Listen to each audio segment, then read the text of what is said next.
Profesor Abdul Sari untuk waktu dan kami persilakan. Terima kasih. Bismillahirrahmanirrahim. Assalamualaikum warahmatullahi wabarakatuh. Alhamdulillah wa syukurillah wa ni'matillah.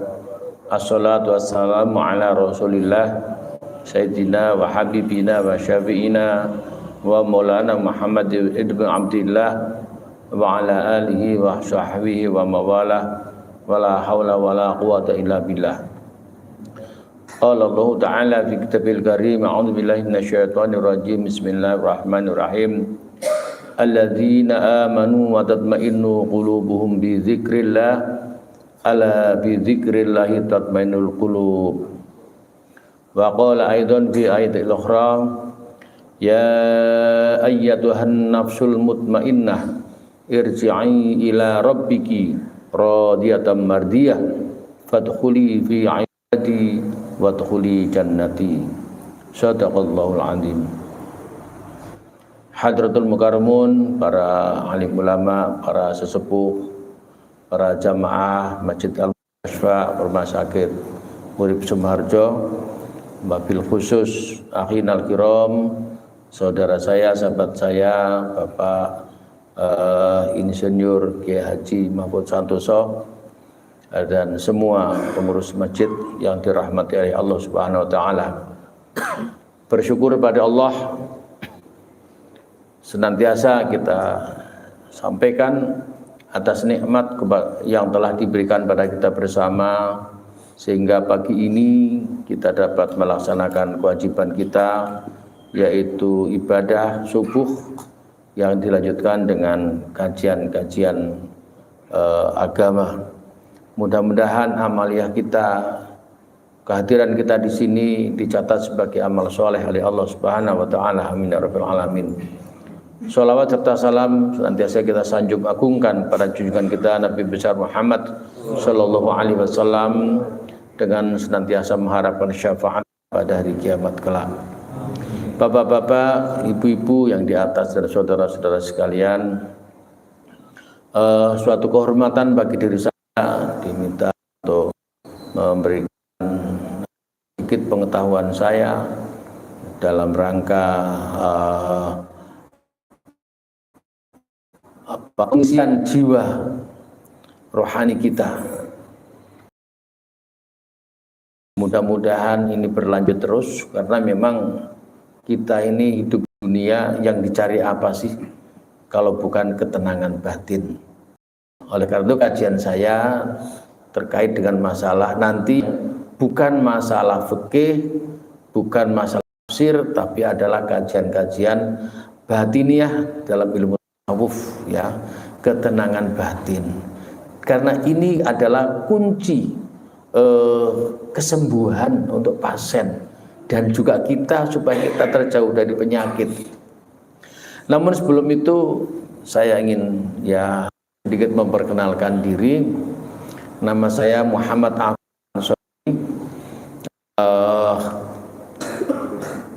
Muhammad itu artinya Afif itu ringan, Ansori menolong, terpuji dan ringan menolong.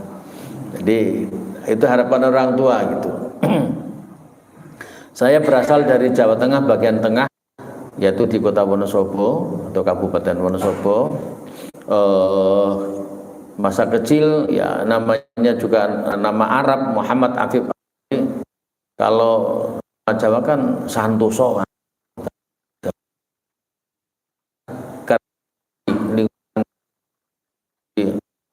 Kemudian dari kaum, jadi tren namanya nama Arab, ya. Mungkin kalau lingkungan pesantren ya Pak mungkin ya Imam mungkin gitu. Dari kecil saya ya ngaji selain dari bapak saya Pak Muhammad Ansor, juga di beberapa kiai-kiai, ya, kemudian juga nyicipi mondok di Paraan, Temanggung, Romo Hamid Dardo, tempat pesantren Kuncing. kemudian saya kuliah di Yayan Sukijo, Sunan Kalijogo maksudnya, di New York, yaitu New York, Jogja sampai 80 sampai 87, kemudian saya merantau ke Lampung, alhamdulillah menjadi dosen di Yayan Raden Lampung dari 88. Namun juga pada tahun 86 sempat juga ngaji di Suryalaya dan saya juga dibaiat menjadi dalam tarekat Qadiriyah Naqsyabandiyah di Haji Sohibul Wafa Tajul Arifin di Suryalaya. Kemudian di saya Winda Yayan waktu itu saya berkesempatan kuliah S2 dan kajian saya sejak ada tasawuf sampai S2 di Medan juga saya mengambil tesis bidang tasawuf, kemudian doktor di Jakarta juga kajian tasawuf, karena itu bagi saya ilmu yang sangat mengasihkan, menyenangkan ya. Dan beberapa tulisan-tulisan buku-buku saya terbitkan pun juga di bidang tasawuf. Kalau bidang ahli enggak lah, karena pada hakikatnya juga masih berguru.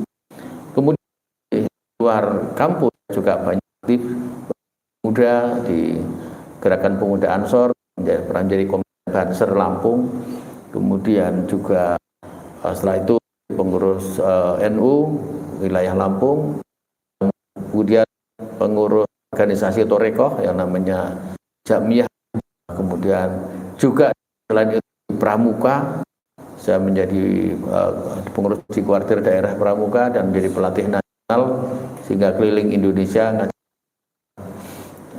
Kegiatan Pak, tidak boleh bilang saya itu jarum super, jarang di rumah, suka pergi. Tapi di organisasi itulah saya bisa untuk berdakwah di sana di dalamnya. Baik, saya kira itu sedikit riwayat hidup saya.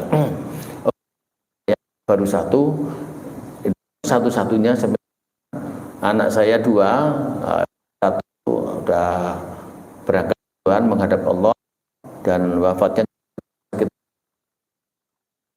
dia Undip teknik pelangi, bekerja di Kementerian Dalam Negeri. Tapi kemudian ketika saya di Garut Subroto karena ada Empedu, di saluran Empedu anak saya mengurus. Ketika saya pulang, dia yang minta izin, waktu itu masih COVID ya, WFH dari Lampung, kerja dari rumah. Tapi tiba-tiba jam 3 sore masih nyupir, jam 5 itu udah ngeluh dadanya sakit, ya berdebar-debar. Dan habis maghrib, karena saya biasa Senin Kamis puasa, saya bawa ke rumah sakit di Urip ini hanya 3 jam, jam 10 anak saya berpulang, gitu ya. Kemudian anak saya yang nomor 2 sekarang melanjutkan kuliah S2 di Brawijaya, tempat kampusnya Pak Mahfud Santoso di Malang. Baik Bapak Ibu sekalian, kajian kita kali ini adalah mengenai agama dan ketenangan jiwa. Kenapa ini perlu saya angkat? Manusia itu pada hakikatnya kan ingin senang Pak, ingin bahagia. Bahagia itu adalah suatu kondisi jiwa yang tenang, tentram, ayem, itu ya. Dan tadi disampaikan oleh Pak Mahfud, kita selalu berdoa, Rabbana atina fid dunya hasanah wa fil akhirati hasanah wa qina azabannar. Rabbana atina fid dunya hasanah, ya Allah berikanlah kami kebahagiaan, ketenangan, kebaikan di dunia, dan di akhirat pun kami diberikan ketenangan, kebahagiaan, kedamaian. Ya. Itu doa sedang saya ucapkan. Tapi menciptakan bahagia itu ya mudah, ya susah. Ya, gampang-gampang susah, Pak. Ya. Karena apa? Kita ini diciptakan oleh Allah ya diberikan hiasan-hiasan dunia. Apa itu yang disebutkan dunia? Dunia itu adalah ya sesuatu yang ada di sekitar kita, yang kita nikmati, ya. Makanan itu ya dunia, harta ya dunia, pangkat ya dunia, jabatan, apalagi kendaraan, semua yang kita miliki, kita senang itu dunia. Yang kadang-kadang Bapak Ibu sekalian, kita sering terlena bahwa yang Allah berikan kepada kita itu akan milik kita. Ya, kita punya HP, punya kendaraan, punya rumah, punya istri, seakan itu milik kita, padahal itu hanya titipan saja. Saya yakin kita semua, kalau tiba-tiba kehilangan motor, apa yang terjadi? Sedih, jengkel, marah. Baru kendaraan, ya. Lah kalau kehilangan nyawa, istri, anak, dan sebagainya, itu mesti kecewa. Kecewa itu adalah kesedihan. Kesedihan itu gangguan ketenangan, ya. Makanya Allah kan menggambarkan dalam Al-Quran, Bismillahirrahmanirrahim, Ya'lamu annamal hayatad dunya la'ibun wa lahun wa zinatun wa tafakurun bainakum wa takatsurun fil amwali wal aulad. Bahwa sungguhnya kehidupan dunia ini, ketahuilah kamu semua, annamal hayatad dunya, kehidupan dunia ini la'ibun, hanya permainan, sendaguro, sandiwara. Kenapa sandiwara? Lah, setelah permainan selesai, kita kembali lagi, hanya sebentar aja. Makanya kan Ahmad Albar dulu pernah menyanyikan lagu, dunia ini panggung sandiwara, ceritanya mudah berubah. Itu kan berubah-ubah. Tadinya seneng, susah, itu kan. Kita harta banyak tiba-tiba hilang. Itu artis yang dulu tenar, hebat, kayak Madak, tiba-tiba harus berpulang, berubah. Malah sampai Ikang Fauzi, seorang penyanyi menyatakan, saya akan berhenti bernyanyi setelah ini istri saya nggak ada. Oh, itu berubah-ubah. Istri yang dulu cantik, waktu kita nikahi dan kita cantik dalam pandangan kita, berubah, tambah-tambah, lama-lama tambah peyot, ya, badannya tambah gembrot, pipinya tambah pelorot, giginya pada copot, berubah, semuanya berubah semua. Jangan itu, kita punya HP, mohon maaf, itu wah dulu paling hebat. Saya dulu punya BB, BlackBerry, paling hebat. Tapi berapa lama punya mainan semacam itu? Sekarang udah nggak laku lagi, berubah. HP saya dulu yang terbaik ini yang Samsung A24. Sekarang udah ketinggalan zaman lagi dengan AI, model AI lagi, berubah lagi. Berapa kali Pak Mahfud ganti mobil coba? Berubah-ubah terus. Ya itu dunia, permainan saja Pak. Ya, laibun, walahun, dan sendaguro, karena kan sebenarnya sendaguro saja. Wazinatun, dan perhiasan. Dunia itu kan perhiasan aja toh. Yang kita cari sama mereka kan ya perhiasan dunia aja. Ya. Watahurum bainakum, dan saling berbangga di antara kamu. Wah, anak saya itu udah jadi ini, bangga. Wow, rumah saya ini, bangga. Saya yakin semua harus bangga. Wah, saya jadi dokter, bangga. Saya sudah punya jabatan ini, bangga. Maka mohon maaf, kemarin ketika kita ada pileg pemilihan legislatif, saya akan bangga kalau jadi anggota DPR. Maka orang berebut, berburu bagaimana caranya menjadi anggota DPR. Suami sikut sana sikut sini, keluar duit berapapun nggak peduli. Bangga jadi posisi seakan-akan menjadi pejabat tuh hebat gitu. Akan tapi coba setelah dia duduk, apa yang dibanggakan lagi ketika dia turun atau gagal. Makanya ketika orang nyalon pilkada lagi rajin ke masjid, mana masjid yang kekurangan apa ini? Oh, kurang karpet, saya sumbang karpet, tolong pilih saya. Tujuan mesti itu, walaupun terselubung. Tapi setelah jadi gagal misalnya, karpetnya digulung lagi, diminta lagi. Ataupun jadi dia lupa, yang tadi yang rajin ibadah lupa, nggak pernah ibadah lagi. Ataupun jarang-jarang, maka ada istilah, apa sih bedanya pilkada dengan pilkab? Kalau pilkada kalau udah jadi lupa, kalau pilkab kalau lupa jadi. Itu aja. Jadi permainan berbangga-bangga di antara kamu. Kemudian watakasurun fil amwali wal aulad, saling berlomba-lomba memperbanyak harta dan anak-anak. Dunia itu semacam itu. Maka ya ini hanya permainan-permainan belaka. Nah, kita ini sering terjebak ke dalam permainan itu ya. Maka di ketika apa yang kita peroleh itu hilang dari tangan kita, rasanya menyesal, sedih, kecewa. Nah, rasa sedih, kecewa inilah bibit-bibit penyakit. Maka kemarin itu kan banyak mereka-mereka yang gagal nyalek itu akhirnya terus jadi PNS, penghuni negeri sakti, rumah sakit jiwa, banyak pasien rumah sakit jiwa. Kenapa?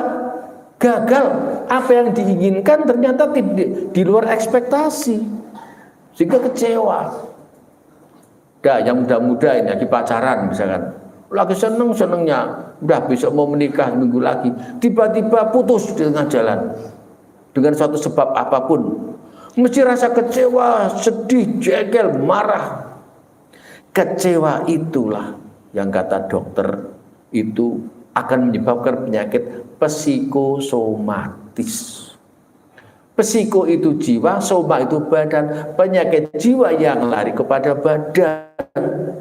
Ya, karena penyakit kan ada dua. Satu yang datang dari luar, yang satu datang dari dalam. Ya, adanya virus, ada bakteri masuk ke dalam tubuh kita.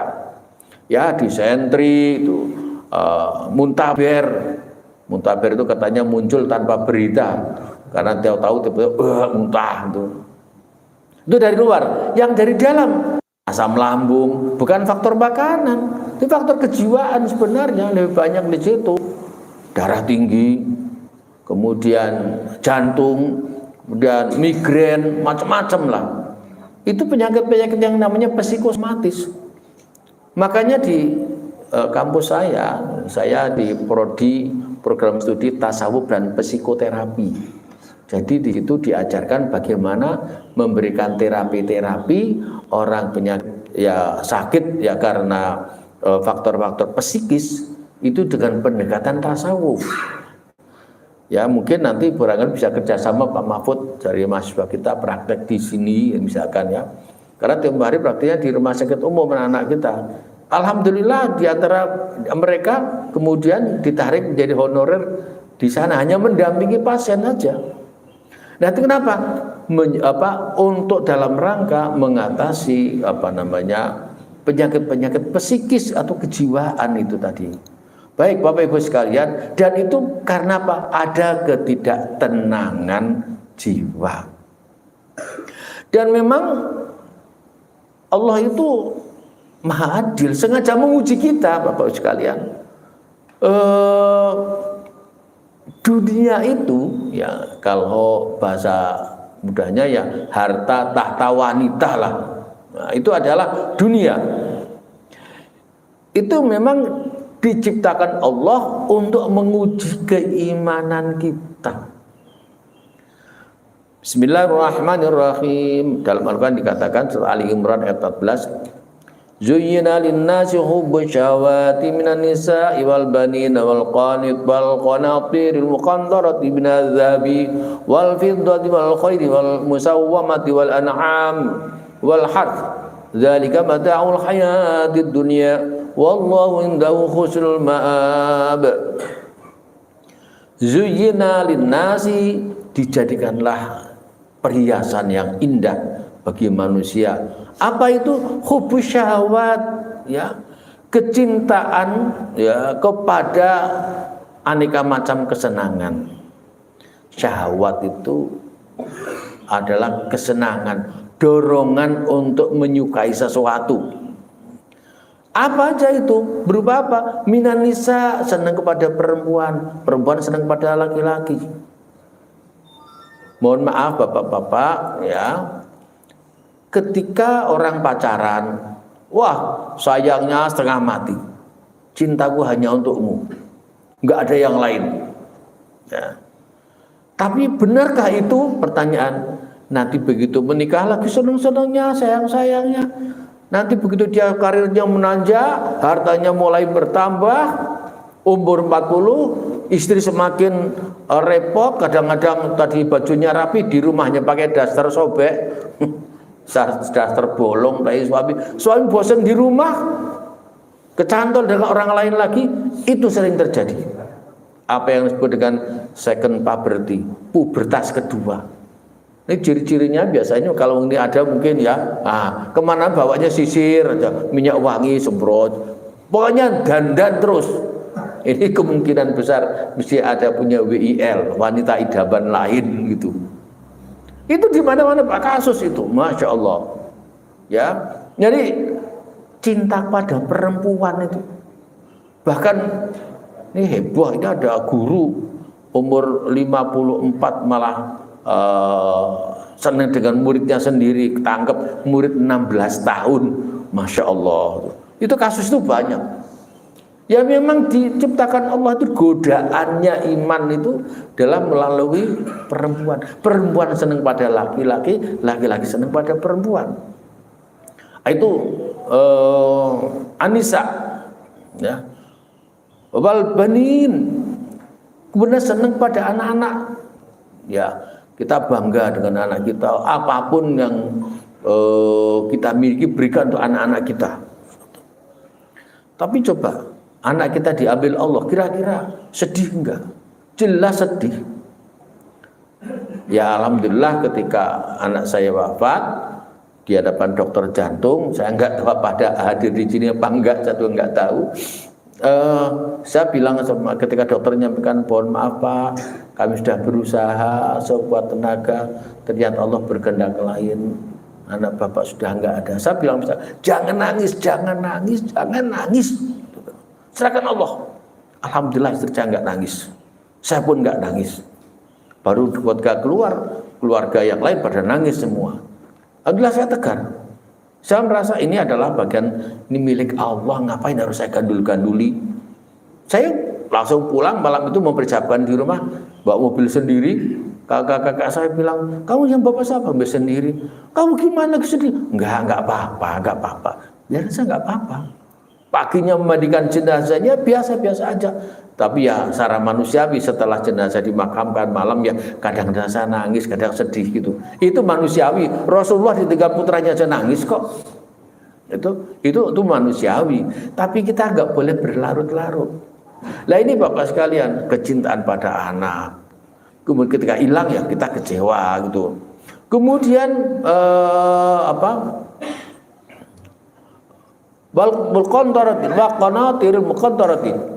ya senang kepada harta benda yang bertimbun, ya, ngumpulin harta benda, rumahnya mewah, kepingin banyak kurang gede.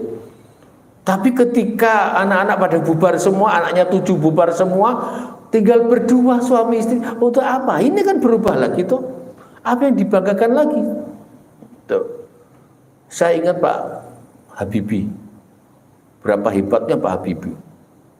Profesor Habibie yang mantan wakil presiden.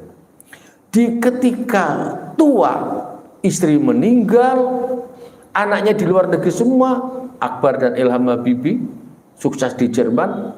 Beliau kesedihan sendiri, Pak. Cucu-cucu nggak ada yang ngumpul, semua ikut anak-anaknya semua. Beliau mengatakan, apa gunanya saya tuh memiliki kesemuanya. Harta saya kurang apa lagi. Kemudian jabatan sudah saya peroleh semua. Akan tapi dia merasa kekosongan jiwa. Di ketika dia harus dalam kesendirian. Ya manusia kan harus ujungnya dia akan sendiri lagi. Apa mungkin anak-anak mau nungguin kita terus? Apalagi mereka punya aktivitas di luar. Nah ini ada kekosongan jiwa. Oleh karena itu Bapak sekalian, mengisi jiwa ya harus Allah itu harus kita tanamkan dalam diri kita, harus ada di sini. Kalau Allah nggak ada di sini, banyak kasus. Dulu ada Mari Mutusinivasan, seorang pengusaha Jerman, ya, salah satu miliarder Indonesia, mati bunuh diri loncat dari lantai 17 di Jakarta. Masya Allah. Anak dia Mari Mutu, ya, itu adalah satu contoh.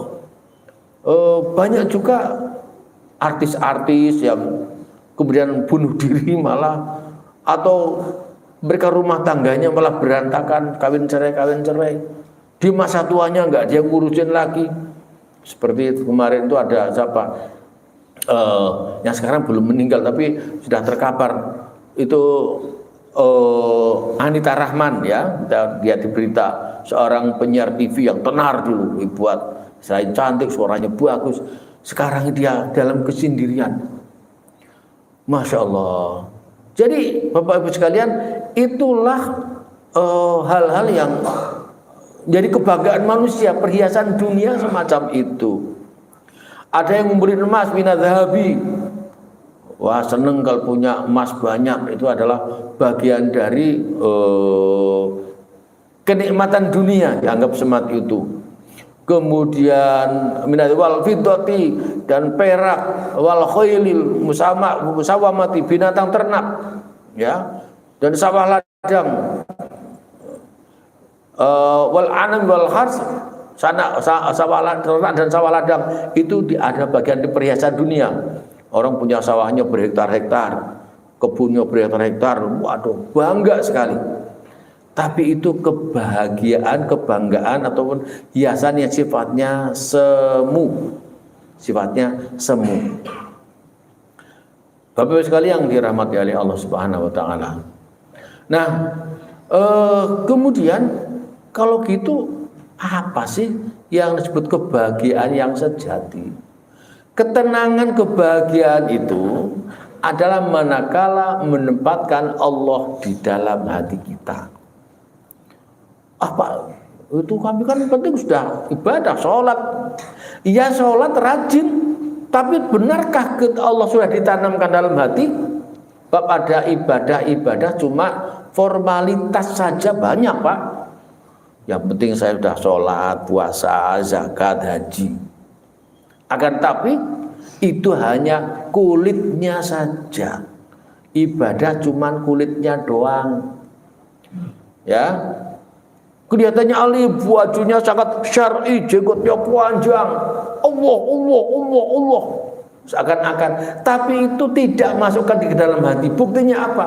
Di ketika dia diuji oleh Allah dengan diambilnya apa yang dia cintai, dia kecewa, nyesel, sakit hati, munculnya rasa benci, jengkel, dendam, itu adalah berarti tidak ada Allah di dalam hatinya. Ya, ini ujian dari Allah. Ya, Bapak sekalian, di dalam surat Al-Baqarah juga Allah berfirman, Bismillahirrahmanirrahim.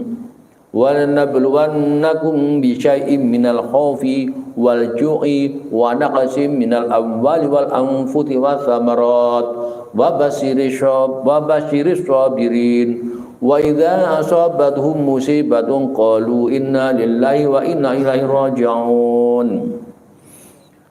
Walanabluwannakum, dan sungguh akan kami uji kamu semua manusia. Ya. Bisyai'in, dengan sesuatu apa? Minal khauf, rasa takut.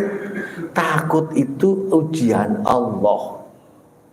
Takut mati. Wah, takut nanti kalau dioperasi.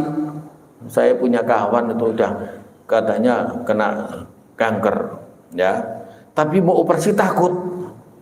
Operasi kok takut? Dokter kan mau cari alternatif, ujung-ujungnya nambah parah, gitu. Karena secara ilmiah ini harus dibuang. Alternatifnya apa? Dukun, gitu loh, yang nggak jelas.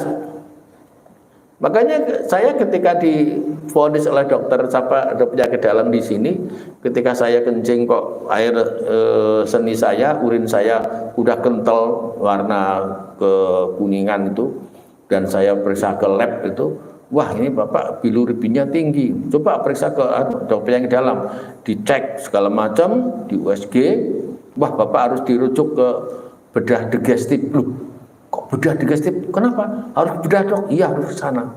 Saya cek bedah digestif. Kemudian kata kawan saya dokter bedah itu, Om, kalau bedah digestif di Jakarta aja Om, jangan di sini. Ke Gan Subroto ini, ke sana. Ternyata harus dibedah. Di dalamnya ada apa namanya batu empedu yang menyumbat di saluran empedu, bukan di kantung empedu. Ya sudah, saya serah kepada Allah aja, ya Allah. Saya serah pada Allah. Makanya operasi, ya sudah. Nah, banyak orang ketakutan ngadepi dokter, Pak. Ke rumah sakit takut. Lah ini ya keliru. Ini takut yang enggak jelas. Takut yang enggak jelas namanya. Dan itu ujian. Ya. Khauf wal ju', rasa lapar. Lapar ini juga godaan, ujian. Maka kenapa ada orang mencuri? Kenapa ada orang sampai bunuh-bunuhan, rebutan makan, rebutan harta? Kenapa sampai orang korupsi? Itu juga karena lapar, sebenarnya lapar, nggak puas dengan dunia ini, ya, kekurangan. Itu adalah bagian dari yang disebut dengan ujian, ya. Kemudian wanaqsi minal awal, kekurangan harta. Hartanya hilang, kehilangan motor, kehilangan mobil, kehilangan apalagi kemalingan, kehilangan anak istri. Itu ujian. Wal anfus, kehilangan nyawa. Wasamarot, kekurangan apa bahan makanan. Buah-buahan itu kan beras saja kan dari buah-buahan, buah padi, buah-buahan. Maka oleh karena itu ketika diuji, wabasyiris sabirin, maka berilah kabar gembira kepada orang-orang yang sabar. Nah, sabar ini merupakan kunci, ya, untuk memperoleh ketenangan batin. Loh, orang yang sabar itu enggak mana? Alladzina idza asabatu musibah, ketika dia ditimpa musibah, yang tadi saya katakan hilangnya nyawa, hilangnya harta benda, ketakutan, itu musibah. Dia mengatakan inna lillahi wa inna ilaihi raji'un. Kita ini semuanya yang ada dalam diri kita itu milik Allah, ya. Dan kita akan kembalikan kepada Sang Maha Pemilik. Kan cuma dipinjemin aja, dunia kan dipinjemin aja. Saya pinjam mobil ke Pak Mahfud, Pak Mahfud, aku tuh pinjam mobilnya. Ya sudah, nggak apa-apa, pakailah sana misalnya gitu. Kemudian suatu ketika, Afif, mobilmu saya pakai, kembalikan. Oh jangan, ini punya saya. Katanya udah ke saya, melakukan nggak boleh. Ya berarti salah saya. Wong punya Pak Mahfud kok hanya pinjam kira-kira 2 hari, diminta lagi yang punya kok nggak boleh. Ya salah lah saya, bisa dituntut.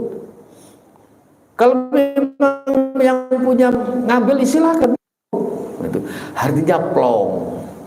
Begitu pula harta yang kita miliki, nyawa yang kita miliki diambil oleh Allah, kita serahkan, kita ridho.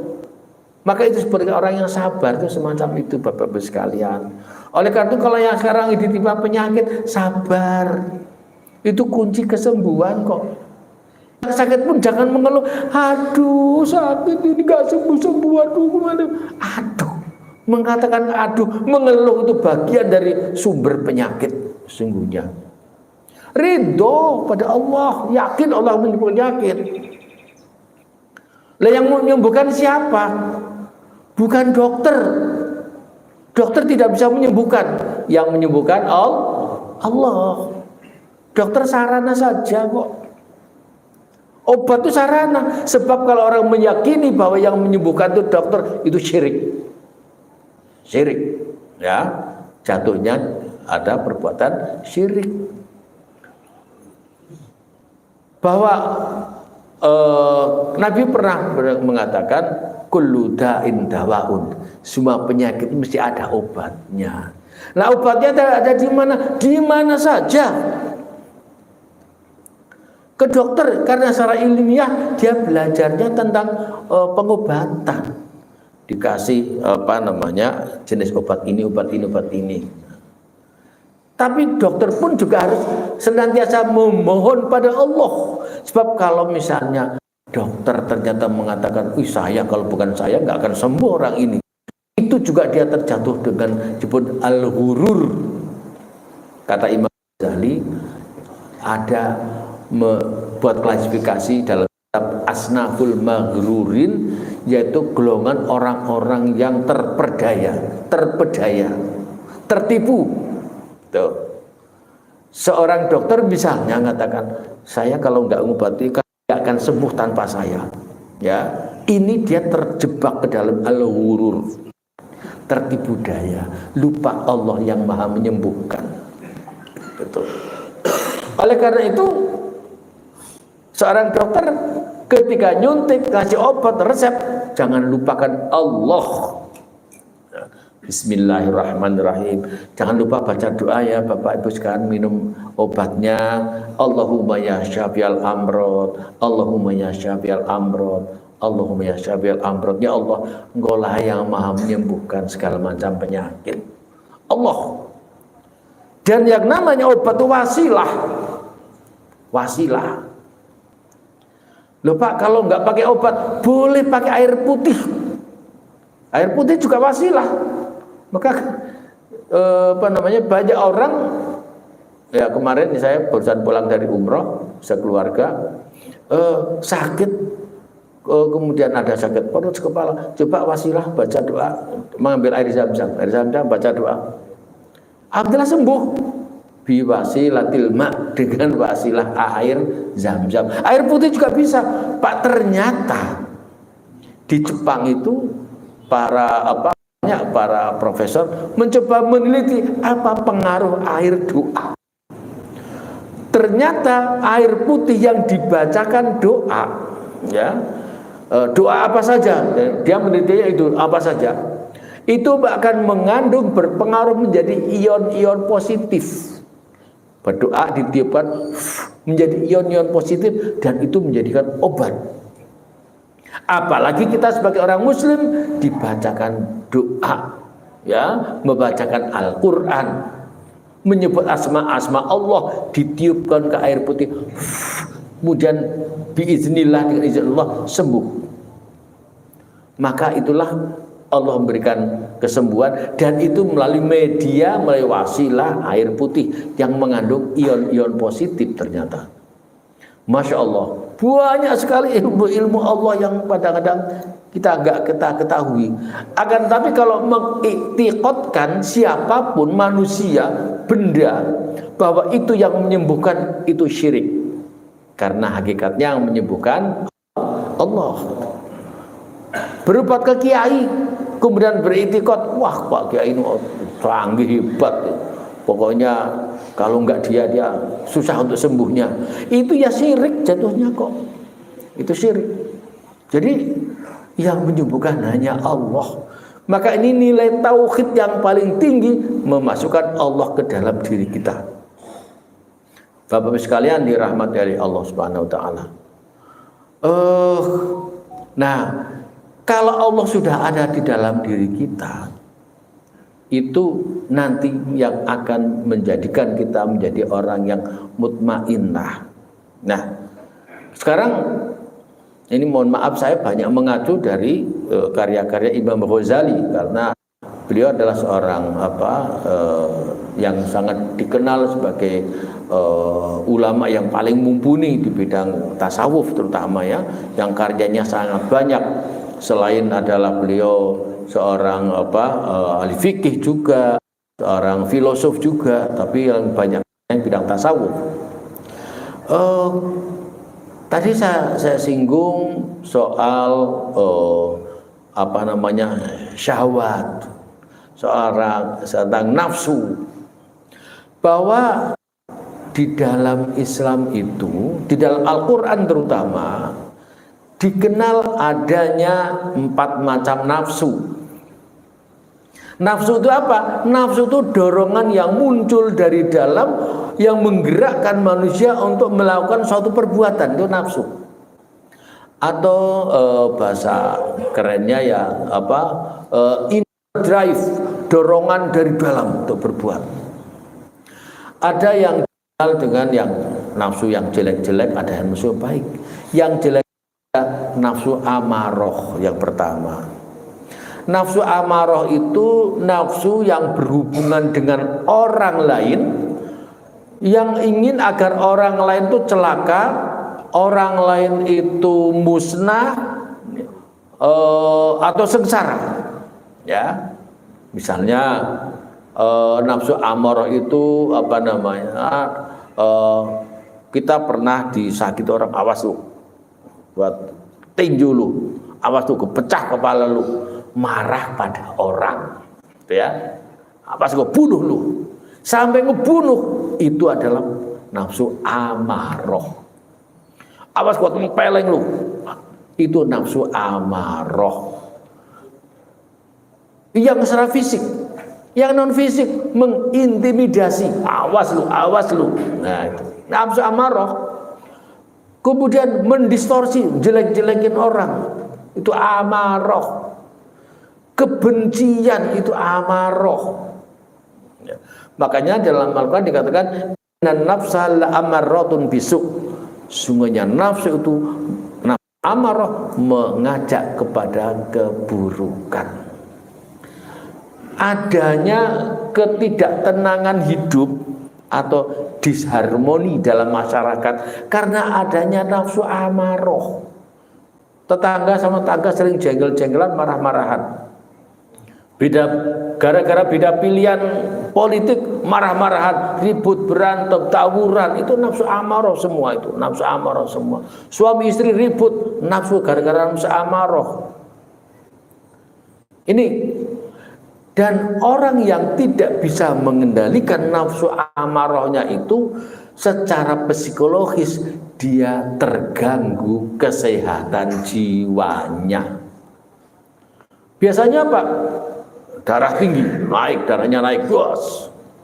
Jantung debar-debar, orang marah itu kan jantung debar-debar, pang.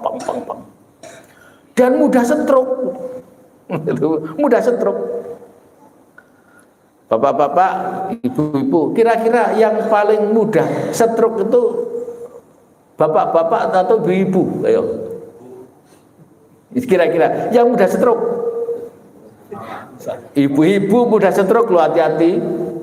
Karena apa? Tidak bisa menseimbangkan antara stroke belanja dengan stroke gaji. Itu berarti stroke bener. Marah pada suami, suami jengkel pada istri, ada piring terbang, sendal melayang, main blok, main tendang. Ini nafsu amarah, berbahaya sekali, ya. Nah, kalau ingin sehat, hilangkan nafsu amarah. Nah, yang kedua ada nafsu musawilah. Nafsu musawilah itu nafsu yang berhubungan dengan diri sendiri, ya. Nafsu yang mempercantik diri sendiri, sesuatu yang dipandang indah sungguhnya nggak indah. Itu kan di awal dari cerita Samiri, ya Musa Samiri, itu pengikut Nabi Musa. Ketika Musa berhasil membawa orang-orang Israel sama Fir'aun, diselamatkan setelah melewati Laut Merah. Nah, Nabi Musa pesan pada pengikutnya, kamu nunggu di sini, saya akan naik ke Tur Sina menghadap Allah, ketemu Tuhan.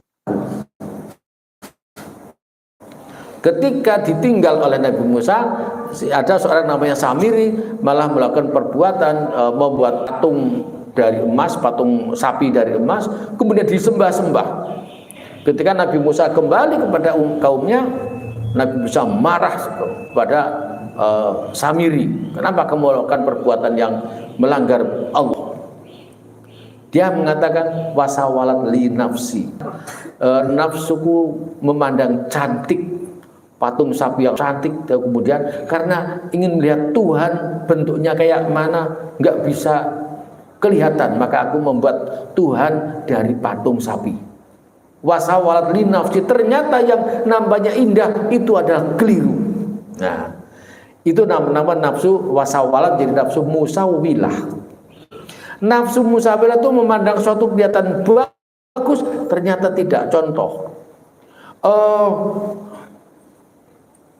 orang yang sekarang suka main judi. Judi itu asik enggak? Asik katanya. Ya kalau judi dulu ya ada judi koprok, judi keplek, main kartu. Sekarang judi online. Oh, mengasihkan. Judi itu suatu yang indah. Wah, nanti kalau menang dapat sekian, wah, asik. Kalau menang ternyata itu merugikan dirinya sendiri. Ya. Karena keinginan pada materi, dia ingin pada harta, dia ingin ngambil jalan bebas, main judi. Ya. Kemudian misalnya itu yang sering disebut dalam bahasa Jawa itu kesenangan molimo, main. Ya. Kemudian minum. Orang menggunakan narkoba, minum yang keras, whisky, brandy, malaga, vodka, minum. Itu kan nyontoh-nyontoh orang-orang barat sana. Karena di udaranya dingin, Pak. Di kota musim dingin mereka minum penghangat badan. Dan di Indonesia udaranya panas, masih suka minum, ngikut-ngikut. Rugi diri sini, menghancurkan badan sendiri. Muncul macam-macam penyakit. Minum. Kemudian madat itu dulu ya main candu, sekarang narkoba. Kelihatannya indah menggunakan itu. Itu nafsu musawilah, nafsu pada seneng-seneng sendiri. Madon, main perempuan, ya. Laki-laki ya karena mungkin sering ditinggal istrinya atau istri nggak bisa memberikan kepuasan, pergi ke puskesmas, pusat kesenangan mas-mas itu. Wah, itu nampaknya senang nampaknya, tapi tidak tahu dampaknya luar biasa. Bukan hanya dampak psikis, dampak kepada penyakit, munculnya penyakit ada HIV, AIDS, penyakit kelamin dan sebagainya. Itu nggak disadari, itu kesenangan musawilah, ya. Kemudian maling nyolong, mencuri, itu perbuatan nafsu musawilah, ya.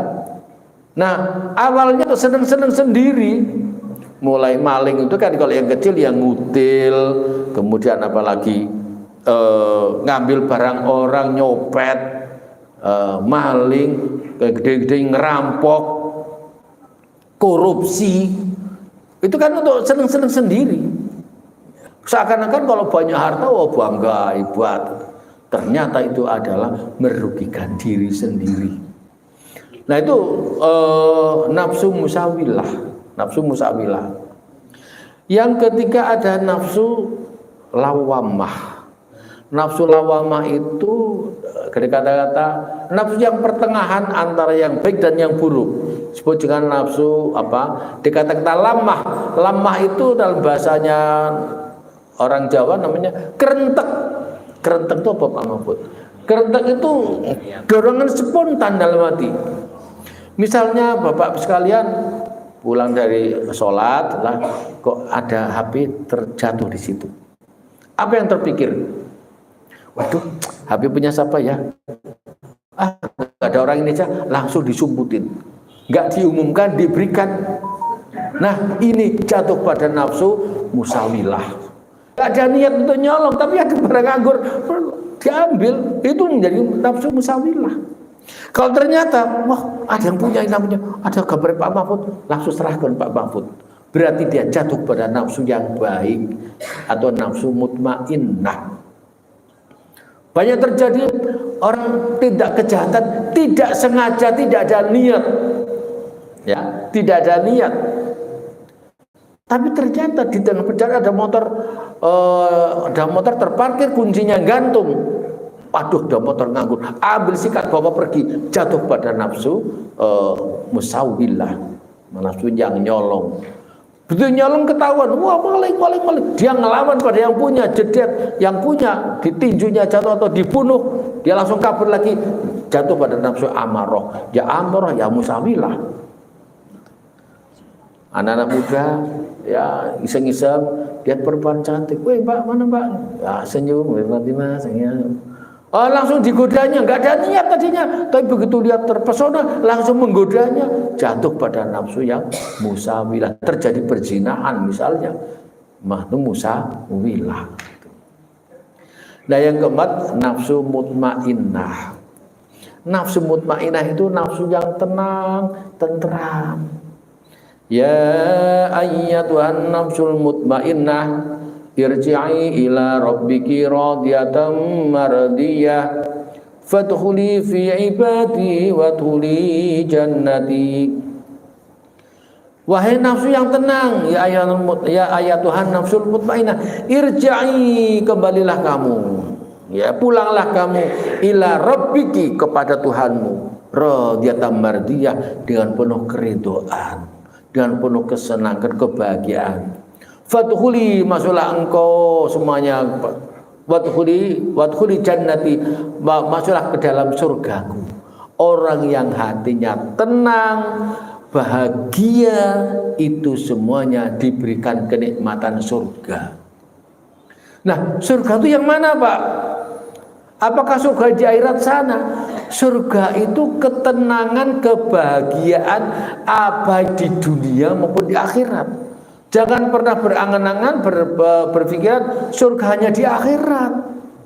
Surga di dunia harus kita ciptakan. Ya, salah kalau mengharapkan surga di akhirat.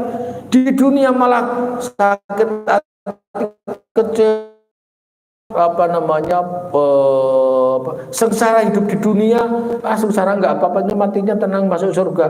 Hidup di dunia sama kayak yang hidupnya sengsara karena banyak penyakit, banyak kecewa, rasa sedih, itu berarti di dunia neraka. Ya, surga itu apa sih, Pak? Surga itu berarti kata-kata jannah. Al-jannatu wa na'imuha sa'dul liman yusalli wa yusalli ma yubarik alaih. Itu kalau kita marhabanan. Al-jannah itu surga itu, wa na'imu, dan segala kenikmatan. Surga itu berarti al-jannah taman. Taman itu ya suatu tempat penuh dengan tanaman-tanaman yang menghijau, banyak bunga-bunga gitu, dan suasananya damai, tenang, sejuk. Nah, kita ciptakan di dunia ini, yaitu hidup yang tenang, damai. Maka orang yang hatinya tenang dan senang, itu berarti hidup di dalam surga. Bapak Ibu sekalian, banyak sekali sesungguhnya, ya,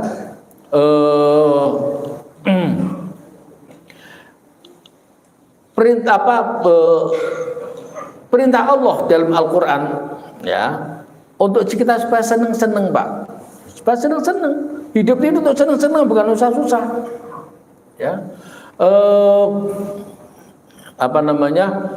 bahwa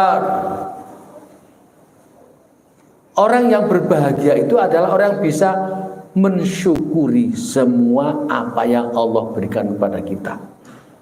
Bersyukur. Syukur itu apa? Coba kalau kita mau bersyukur, syukur itu adalah merasa sesuatu bahwa itu nikmat kita bandingkan dengan sebelumnya. Dulu waktu kita masih kecil, hidup kita mungkin ya sekarang kita sudah lebih enak, punya kendaraan sendiri, punya mobil sendiri, punya rumah sendiri, punya penghasilan sendiri. Alhamdulillah. Bandingkan pula dengan kawan-kawan sebaya kita, kawan main, ternyata mereka hidupnya susah. Alhamdulillah, syukur. Bersyukur itu Bapak Ibu sekalian yang dirahmati oleh Allah, itu akan menyebabkan kita itu sehat. Kenapa? Kata para ahli dan kedokteran, di dalam tubuh manusia itu ada namanya hormon endorfin. Hormon endorfin itu adalah suatu kimia kelenjar yang ada di otak untuk mengatur perasaan senang dan bahagia. Ya, itu ternyata hormon endorfin itu banyak fungsinya. Fungsi pertama sebagai pereda rasa sakit, karena senang, rasa sakitnya hilang. Coba Bapak sekalian punya kesenangan apa? Senang main musik. Nah, rindu kami padamu ya Rasul. Lagi pening nyanyi. Dunia ini panggung sandiwara. Ketika orang lagi main karaoke, hatinya senang apa susah? Senang. Ketika penyakitnya pusing, sakit perut, hilang sakitnya Pak. Karena hatinya senang, tuh. Hatinya senang. Rekreasi jalan-jalan, senang lihat pemandangan indah, hatinya senang. Maka rasa senang sampai menghilangkan rasa sakit karena ada fungsi hormon endorfin dalam diri manusia. Kata para ahli bahwa kekuatan kerja endorfin itu bekerja seperti morfin. Morfin itu yang menghilangkan rasa sakit, Pak. Yang disalahgunakan banyak orang ya menyalahgunakan. Ya. Jadi endorfin itu membantu meredakan ketegangan dan menenangkan pikiran ketika tubuh mengalami stres. Saya yakin di antara kita semua ini banyak yang kena penyakit stres. Ya. Stres karena apa? Anak, istri, keluarga di rumah sakit itu stres. Malam-malam nungguin tidur dia, stres Pak. Stres nggak Pak? Yo. Dokter stres banyak. Kemarin waktu ada COVID coba luar biasa, sampai banyak meninggal. Perawat banyak stres juga. Mana nih pasiennya cerewet banget itu, kerja harus gini-gini, stres. Nah, sekarang bagaimana menghilangkan stres? Capek. Kalau kata Rasulullah itu, Rasulullah juga pernah stres juga loh Pak. Tapi jangan dikira stres itu gila, enggak. Ya. Stres itu adalah rasa ketegangan di dalam batin kita. Maka kalau nyontoh Rasulullah, bagaimana mengatasi stres? Dengan sholat itu Rasulullah. Maka ketika Rasulullah capek ngurusi umat, kemudian panggillah yang tukang azan itu siapa namanya? Bilal bin Rabah. Ta'al ya Bilal, istirahattu ya Bilal, istirahatkan aku ya Bilal. Sebentar lagi ya Rasulullah, masuk waktu azan subuh atau azan zuhur. Allahu Akbar, Allahu Akbar. Rasulullah senang sekali. Kemudian beliau sholat. Sholatnya Rasulullah itu adalah rekreasi. Karena sholatnya dengan gembira, tenang banget. Istirahatnya Rasulullah itu dengan sholat. Bapak Ibu sekalian, ini kalau sholat gembira atau sedih? Itu jangan jadi beban. Ibadah jangan pernah menjadi beban. Maka ketika orang sholat tuh nikmatnya luar biasa. Ya, tak harus khusyuk lah tuh. Nah, yang susah yang khusyuk Pak. Allahu Akbar. Aduh, jalan ini nyamuk gigit juga kok masih kerasa sakit nyamuk, itu berarti belum khusyuk. Apa dia orang khusyuk Pak? Yang paling khusyuk sahabat Nabi yang namanya Ali bin Abi Thalib. Pernah suatu ketika dalam peperangan, Ali ketancap anak panah punggungnya nancep, darahnya ngucur. Dulu belum ada dokter anestesi. Gimana cara melepaskan anak panah di punggung Ali? Tunggu waktu Ali lagi sholat. Benar, lagi pas lagi sholat, lagi sujud, ada sahabat nginjak punggungnya, narik anak panah, bril, lepas. Ali jojong aja sholatnya, nggak kerasa. Sampai assalamualaikum warahmatullahi wabarakatuh. Waduh, baru kerasa sakit. Pertanyaannya adalah kenapa ketika dicabut nggak rasa sakit? Karena saking khusyuknya hanya pada Allah, konsentrasinya penuh sehingga tidak merasakan apa-apa. Lah ini yang suasana semacam ini yang paling berat. Ya. Jadi endorfin harus bekerja dalam diri kita dengan cara kita berbahagia, senang, Pak. Ya. Jangan sedih. Sedih itu kan mengurangi kadar endorfin dalam tubuh kita. Jadi endorfin akan menyebabkan bereda rasa sakit. Ya. Kemudian fungsi endorfin itu ternyata adalah meningkatkan imunitas tubuh. Jadi endorfin dapat memproduksi imunitas tubuh yang tinggi sehingga dia mampu mencegah penyakit-penyakit yang datang dari luar tertangkal oleh ada kekuatan kekebalan tubuh, imunitas tubuh, kekebalan tubuh. Iya. Nah, Bapak Ibu sekalian yang dirahmati Allah, oleh karena itu terakhir kata pesan Allah. Bismillahirrahmanirrahim. Qul bi fadlillahi wa bi rahmatihi wa bidzalika falyafrahu. Qul, katakanlah Muhammad dan semua kita semua, bi fadlillahi, karena karunia Allah, wa bi rahmati, dan rahmat Allah.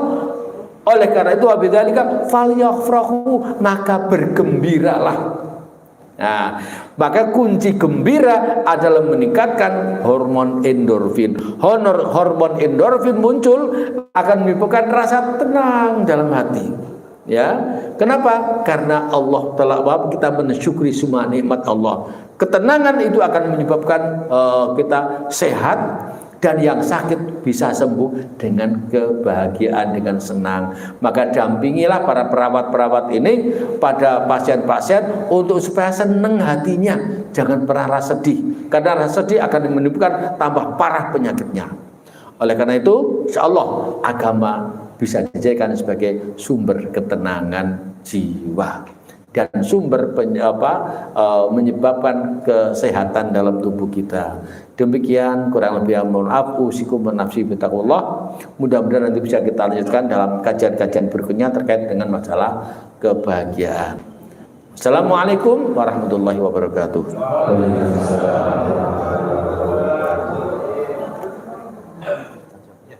Kalau ada tanya siap silakan. Ada. Ini mungkin ada waktu sebentar, teman-teman kalau ada yang perlu ditanyakan dari kajian tadi, ataupun ada hal-hal yang perlu mungkin disampaikan untuk sharing kita, untuk waktu, kira-kira teman-teman atau yang ada di sini, terutama yang di atas ibu-ibu, mungkin ada perlu disampaikan. Ungkapan-ungkapan hati yang di atas tadi ada nggak perlu disampaikan kepada beliau. Ada pertanyaan kita silakan. Kita ada waktu mungkin 10 menit ya. Kita berapa 1-2 pertanyaan. Kita silakan.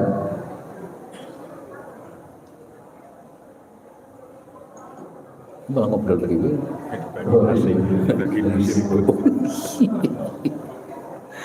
Di sini ya. Oh, silakan Pak. Silakan Pak, pakai mic biar kedengar. Terima kasih. Assalamualaikum warahmatullahi wabarakatuh. Waalaikumsalam.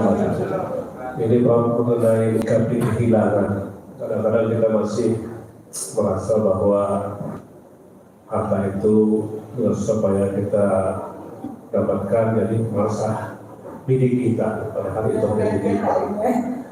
Jadi yang kami pertanyakan, bagaimana tuntunan dari Rasulullah menyikapi kehilangan, baik itu kehilangan harta, apalagi dengan kehilangan keluarga kita yang kita cintai. Mungkin itu, terima kasih. Assalamualaikum warahmatullahi wabarakatuh. Waalaikumsalam. Baik, terima kasih. Kita semuanya pernah kehilangan, Pak. Kehilangan harta, kehilangan nyawa karena orang tua, kehilangan anak. Tadi saya katakan kuncinya bersabar, ya. Kalau kehilangan harta, pertama adalah ucapan inna lillahi wa inna ilaihi raji'un. Waduh, ini motor mobil sudah saya nyari kredit aja belum lunas. Harus ada upaya hukum pertama. Bagaimana untuk mencari barang tersebut? Laporkan pada yang berwenang untuk mencarinya. Nah, yang kedua adalah tanamkan dalam diri kita bahwa itu semua milik Allah. Kalau Allah menghendaki pulang, ya pulang. Kalau enggak, ikhlaskan. Kenapa gini, Pak? Kita harus yakin bahwa Rabbana ma khalaqta hadza batila. Wahai Tuhanku, tidak Engkau menciptakan semuanya dengan sia-sia. Mesti ada hikmah di balik itu. Kawan saya dulu pernah, Pak Mukri itu, Pak, pernah khotbah Jumat di sebuah masjid bawa motor disenderin di samping masjid, dan kelihatan ketika khotbah di sini motornya kelihatan masih ada. Ketika dia jadi imam sholat, ada suara ketek, nggak mungkin dia nengok dong, apa ya, nggak mungkin. Begitu selesai sholat motornya udah hilang, Pak. Masya Allah, dia antara jengkel, marah, dan ya gimana lagi, nggak ketemu motor. Yang marah istrinya. Apa khotbah cuma dapat amplop cuma 200.000, motor hilang 5 juta, marah. Sudahlah, dan mudah-mudahan Allah mengganti. Enggak lama kemudian dia dapat bisa kebeli mobil, Pak. Allah menggantinya. Nah, itu perasaan berserah diri pada Allah berat, Pak. Berat betul. Apalagi kehilangan anak, kehilangan istri. Ya kalau kehilangan istri Allah gampang nyari lagi. Ya kan, orang belum hilang aja malah udah masih nyari lagi kok. Kehilangan anak. Tapi ketika merasakan bahwa semua milik Allah, sudah ikhlaskan. Maka dari itu Bapak sekalian, nanti ada kajian lebih lanjut apa yang disebut dengan zuhud. Ya, kalau berikutnya kita sampaikan. Zuhud apa? Zuhud adalah kita tidak mengikatkan diri kepada dunia materi. Ya. Ada seorang sufi mengatakan bahwa kenapa ada orang kok mati matanya melotot, menjelang mati, matanya melotot tidak macam. Karena dalam dirinya masih terpikir pada dunia. Bahwa antara roh dengan badan itu masih ada tali yang namanya gandula pinealis, ada tali. Kalau talinya belum putus, walaupun dia ada kayak nggak bisa bernafas, itu baru yang disebut mati suri, belum mati sebenarnya. Maka nggak boleh ketika orang dinyatakan kelihatan mati, kok langsung dimakamkan, nggak boleh nunggu 4 jam. Itu nunggu 4 jam dulu. Baru kemudian baru selesai 4 jam boleh dimakamkan. Sebab siapa itu mati suri.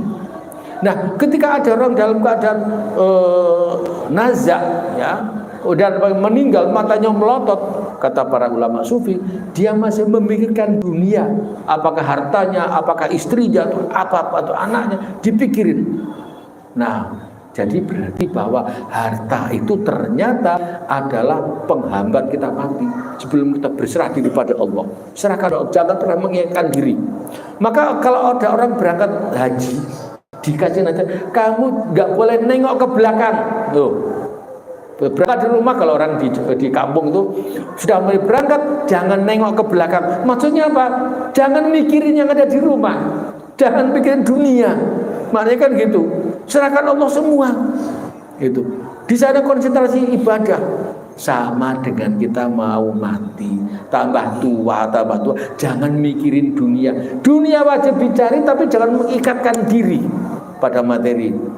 Kenapa banyak orang stroke pasca dia pensiun atau kena post power syndrome?